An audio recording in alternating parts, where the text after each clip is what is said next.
پگاه در مملکت یکی از آیین‌های باستانی ملت تاجیک جشن صده تجلیل کرده می شود.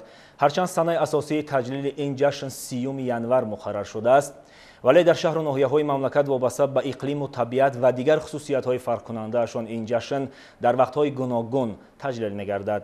از جمله پس از تجلیل این جشن در شهر و ناحیه‌های ولایت ختلان، چهاربینی ولایتی جشن صده در مرکز مأموری ولایت شهر باختر دایر گردید. تفصیلات در گزارش همکاران ما. صده یکی از کهن‌ترین جشن‌های مردم آریای نژاد بوده. گذشتگانمان آن را همچون رمزی عهد و پیمان و دوستی و محبت، مژده از فصل زیبای سال یعنی بهار و آیین مهرپرستی تعبیر کردند. این جشن به جز ترکیبی و جدای ناپذیر عنعنه‌های ملی ما تبدیل یافته، مردم قدیمی و کشاورز و کاسب بودن آریای تباران را اثبات می‌نماید. در چهاربینی باشگاه ایدی صده که در میدان تئاتر ولایتی موسیقی مسحکوی به نام عطا محمد جانوی شهر باختر دایر گشت، رهبریت ولایت ختلان، خوجگیدانان و کشاورزان، باغداران و زراعت پروران، میخانیزاتوران و چاره‌داران و دایره وسیع اهل زحمت ولایت ختلان اشتراک کرده دستاورد مهنتی و مسئول دسترنج خود را به نمایش گذاشتند. اشتراک وسیع ساکنان در جشن صده گواهی از ارجگذاری مردم نسبت به این عید باستانی می باشد. این صده که در عهد قدیم مخصوصا زمان سامانیان با شکوه و شهامت خاص استقبال گرفته میشد، در دوران صاحب استقلالی رکن و آیین‌های آن از نو احیا گردید و خلق تاجیک آن را با افتخار و سرفرازی تجلیل می نمایند.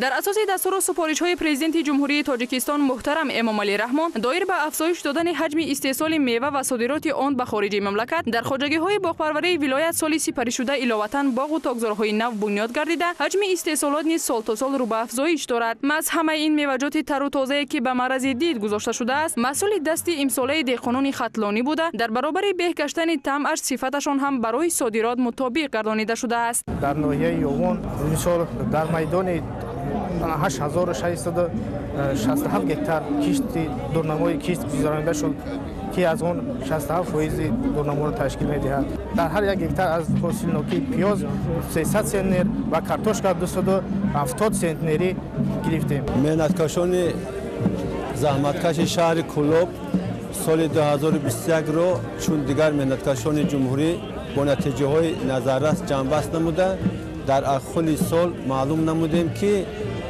مجموع محصولات کشاورزی در دوام سال زیاده از 663 میلیون سومانی را تشکیل داد که سرعت افزایش نسبت به همین دوره سال 2020 102.5% را تشکیل نمود. طبق دورنما سال گذشته شهر کلوب زیاده از 1050 تن محصولات کشاورزی صادرات نموده است که زیاده از 100%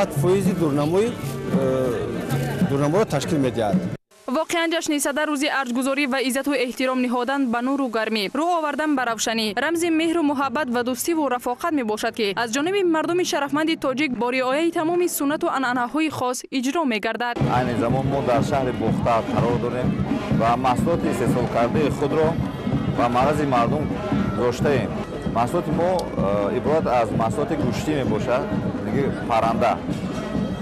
و امروز چنانکه که شما می‌بینید زیاده 25 نمود نامگوی محصولات که تنها از مور استحصال کرده شده است و معرض مردم پیشنهاد کرده شده است. در این چهاربینی ایدانه نامگوی زیادی نهال درختان آرایشی همیشه سبز و میوه دهنده از طرف ریاست و بخش‌های حفظ محیط زیست شهر و ناحیه‌های ولایت ختلان به نمایش گذاشته شده بود. مهمانان زیرنشین‌های با تجربه و فعالیت ثمره‌بخش اهل زحمت ولایت احسان گفته اشتراک آنها را در جشن صده برای رشد منبعده بخش‌های گوناگون ساحه کشاورزی مهم ارزیابی نمودند. برای عید صده برای کارکنان که باغ بنیاد می‌کنند برای طرز شناندن چون درختان نسل پیوندی را چند قایب خوب بالا باشد نصب کردیم. میوه دهنده قریب 10,000 زیادترک تیار کردیم. برای یک طرز شناندن جهازی هر مشروع با ای تای خوک بگیریم چقدر ما اگر چی بریم با نقصرک درختای ارچه، سوزنبرگ، گل صدبرگ، لیگوسترا میورم با پرورش میکنیم. با افتخار جشن صده هنرمندان چیردست و صاحب ذوق 25 شهر و ناحیه ولایت ختلان مسئول دسترنج خود را به نمایش گذاشتند. در گوشه‌های الهیده آشپزان و کدبانوان از منطقه‌های کلاب و باختر هنر والای خود را معرفی کرده و دیگر انواع غذایی آماده ساخته خویش را پیشنهاد تماشابینان گردانیدند. امروز برای جشن صده فطیر، کلچه، چپاتی، خی، چکچک، چی ارزق چیزای پیشینه قدیمی زنا میکردیم. در وقتش همیشه با حضور ما کرده ایستادیم. باز میخواهیم که با فرزندان ما آینده ما насли наврас бо ҳамеро идома диҳанд. Барои агар ҳар як зан ҳунар камай чӣ барои ягон мушкилӣ надорад, не ки хай бо нишон додан дар кор ки ҳамин ояндаи мо ёд бигиранд ҳамин кора. Мисол фарзандай келина ки набоша. Бояд ки мо ҳамин кора бо нишон битем. Ягон чӣ надора. Ҳамин зан бояд барои зан мардам чил ҳунар кам боша, барои занам чил ҳунар камай. баъди намоишу пешниҳоди маҳсулоти кишоварзӣ бо иштироки масъулини чорабинӣ ва кишоварзон ҷамъомад баргузор шуд ки дар он аз дастовардҳои солонаи соҳаи кишоварзии вилоят натиҷагирӣ намуданд. Дар оғоз роҳбарияти вилоят ба сухан баромада ҳамаи деҳқонони заҳматкаринро ба иди сада таҳният гуфт. зикр рафт ки ҷавҳари сада аз ҷанбаҳои инсонпарварона, дӯст доштани табиат ва расидан ба қадри обу замини диёр иборат мебошад. Пас аз ҳолу саркарда деҳқонону кишоварзонро зарур меояд ба айёми киштукор ва самаранок истифода бурдани қидаҳои дар ихтиёр доштаашон омодагӣ бубинанд. Ҳамин тариқ пас аз таҳлилу баромадҳо дар ин рӯз барои нишондоди баланди меҳнативу истеҳсолӣ ва иштироки фаъол беҳтаринҳо бо сипосномаю тӯҳфаҳои хотиравӣ қадршиносӣ гардиданд.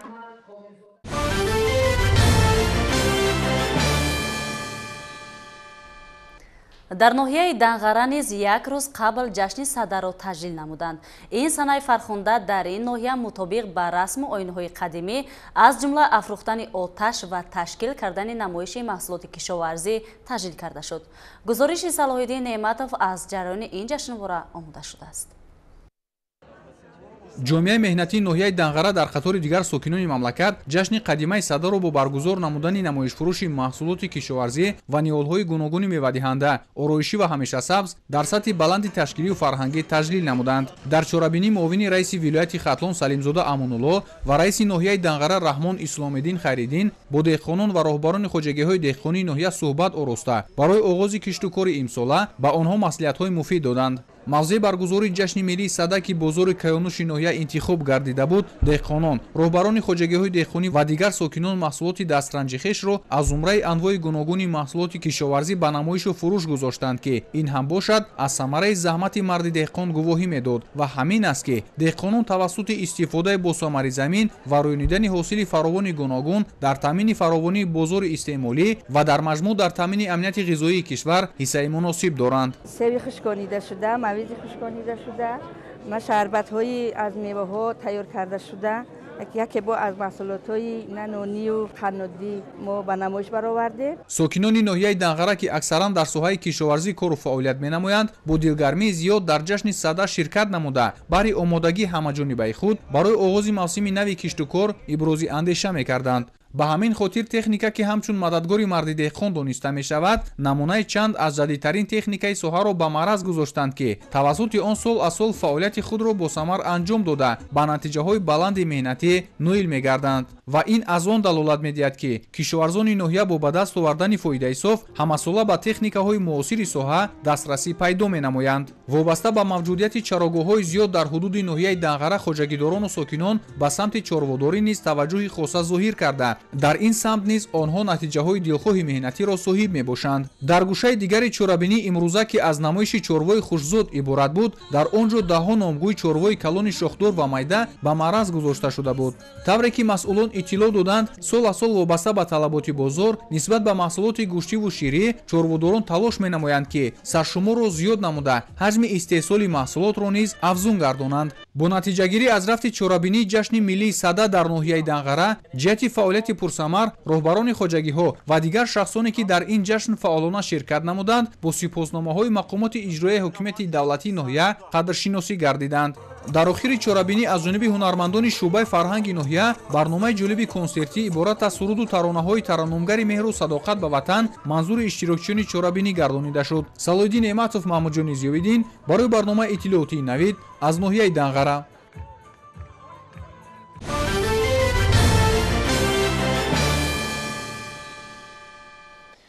дар ноҳияи шаҳри нав низ сокинон ҷашни бостонии садаро бо риояи оинҳои аҷдодӣ таҷлил намуданд.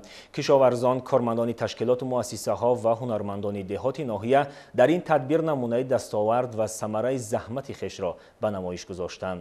аз ҷараёни ин чорабинӣ ҳамкоронамон Хуршед Ҳалимов ва Тоҳир Сулаймонов гузориш медиҳанд. тантанаи бошукӯҳ бахшида ба ҷашни сада доираи васеи сокинон, хоса кишоварзону боғдорон, чорводорон дар маҷмӯъ аҳолии касбу кори гуногуни ноҳияи шаҳри навро ҷамъ овард. در این روز هر یک اشتراکچی با روحیه بالیده از فرارسی این جشن ملک نامدار خوشحال گردیده با هم شادی و خرسندی می‌نمودند.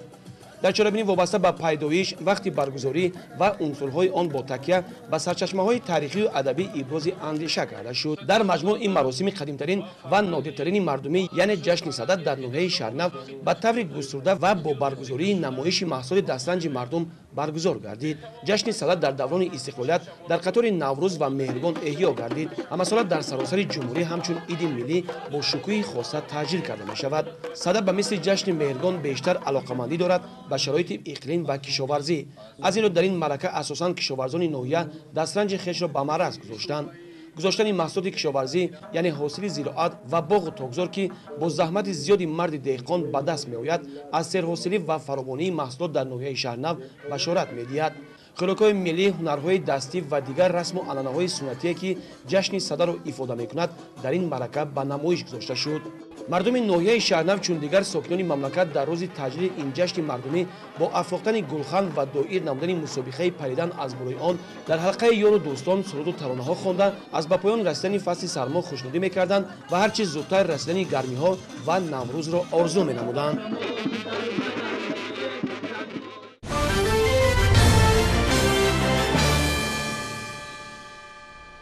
сада аз давраи пайдоиш моҳияти иҷтимоиву иқтисодӣ пайдо карда ба яке аз василаҳои таблиғу ташвиқи корҳои деҳқониву боғдорӣ табдил ёфтааст. вобаста ба ҳамин кишоварзон ин ҷашни бостониро бештар аз дигарон гиромӣ медоранд. коршиносон яке аз омилҳои асосӣ то замони мо боқӣ мондани садаро маҳз ба ҳамин рабт медиҳанд. дар шаҳри конибодоми вилояти Суғ низ ҷашни сада дар сатҳи баланд таҷлил карда шуд. ҷашни бостонии садаро сокинони шарафманди шаҳри Конибодом низ бо шукӯҳу шаҳомати хоса таҷлил намуданд. дар ҳудуди боғи фарҳанги шаҳр бо иштироки роҳбарони коргоҳу ташкилотҳо, таълимгоҳҳо, фаъолон ва собиқадорон чорабинии идона бахшида ба ҷашни сада баргузор гардид. ба ин муносибат дар идгоҳ намоиши техникаҳои муосири кишоварзӣ, ниҳолу буттаҳои гуногун, маҳсулоти ҳунарҳои мардумӣ, зардӯзӣ, наққошиву рассомӣ ва суннату анъанаҳои миллии дастархонороӣ доир карда шуд, ки иштирокдорон ва меҳмонон аз намоиши мазкур дидан намуданд.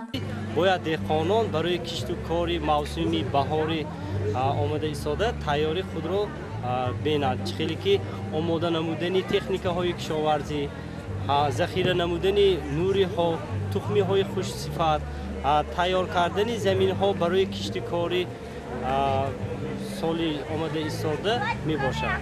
мана чӣ хеле ки дида истодаи дар ин иди сада ҳамаи деҳқонон, ҳамаи тамоми ташкилотҳо ҳунари хешро нишон дода истодаанд, ки дида истодаи ниҳолҳои хушсифат, ниҳолҳои ороишӣ ва сояафкан ва ҳам ниҳолҳои мевадиҳанда аз қабили зардолу, олу, гелос ва дигар намуд ва ҳам дар ин ҷо дигар намудҳои барои деҳқон маводҳои зарура аз қабили зардолҳо барои муҳофизати растанӣ аз каселию ҳашаротҳои зараррасон ва дигар намудҳо ба намоиш гузошт шуд. дар оғози чорабинии идона дар назди ҳозирин роҳбарияти шаҳр баромад намуда сокинонро муборакбодӣ намуданд. зикр гардид ки сада яке аз ҷашнҳои бошукӯҳи аҷдодиямон буда таърихи хеле қадима дорад. ин ҷашни ориёӣ дар осиёи марказӣ бештар бо оғози корҳои кишоварзӣ, хоса боғдориву ғаллакорӣ алоқаманд аст. аз ин ро дар ин мавсим тараддуду ташвиши деҳқонон шурӯъ шуда аз тайёриву омодагии онҳо бурду бохти минбаъдаи сол вобаста аст. сипас баҳри иштирокдорони чорабинии идона аз ҷониби ҳунармандони бахши фарҳанги шаҳр барномаи ҷашнии фарҳангӣ манзур карда шуд.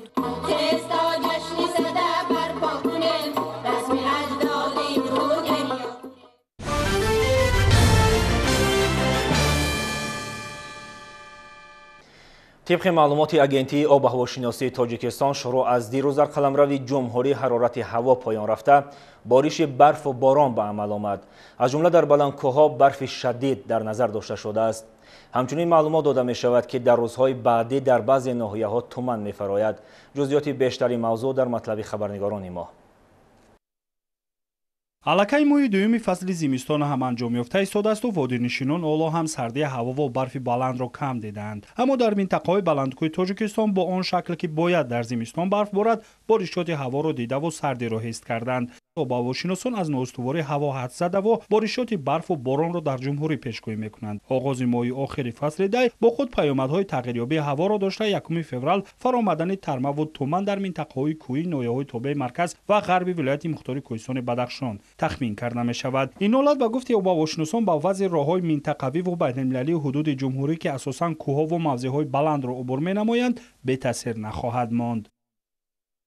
дар минтақаҳои кӯҳии ноҳияи тобеи марказ, ғарби вилояти мухтори кӯҳистони бадахшон ва шораҳои душанбе чаноқ, душанбе лахш, душанбе рашт, душанбе сангвор, ванҷ, хоруғ, хоруғ ишкошим, мурғоб, ишкоши мурғоб, яхбандӣ ва фаромадани тарма пешгӯӣ мешавад.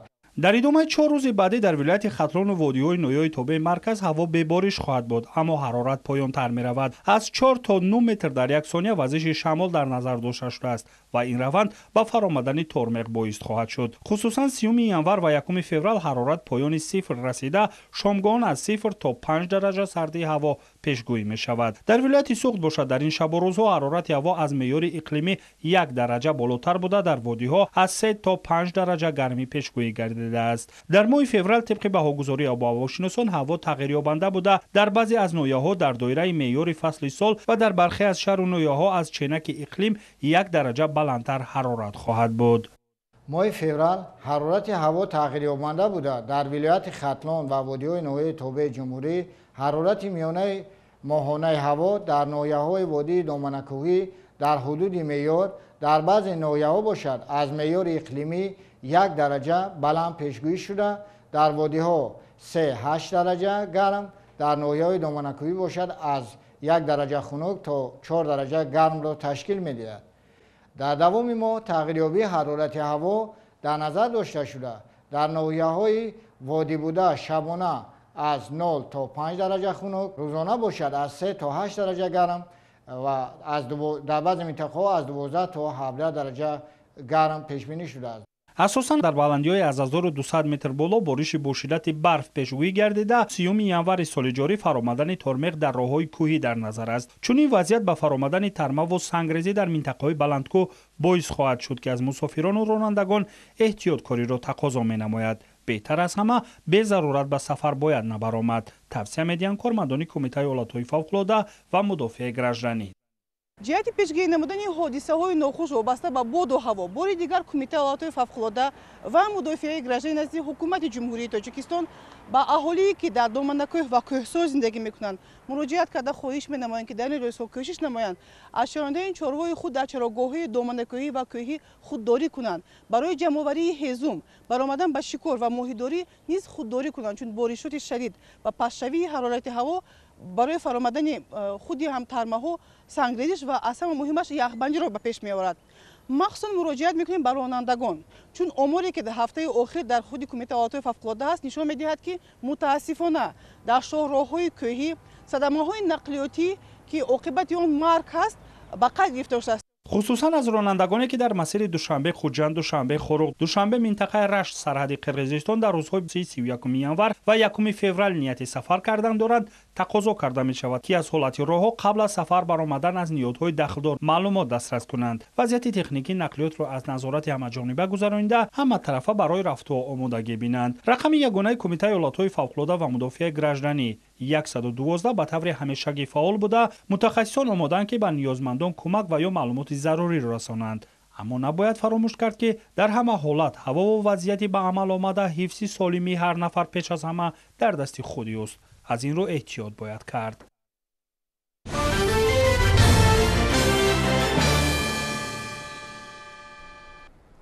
тавре маълум аст навъҳои нави бемории коронавирус дар саросари олам зуҳур карда сокинони сайёраро азият медиҳад.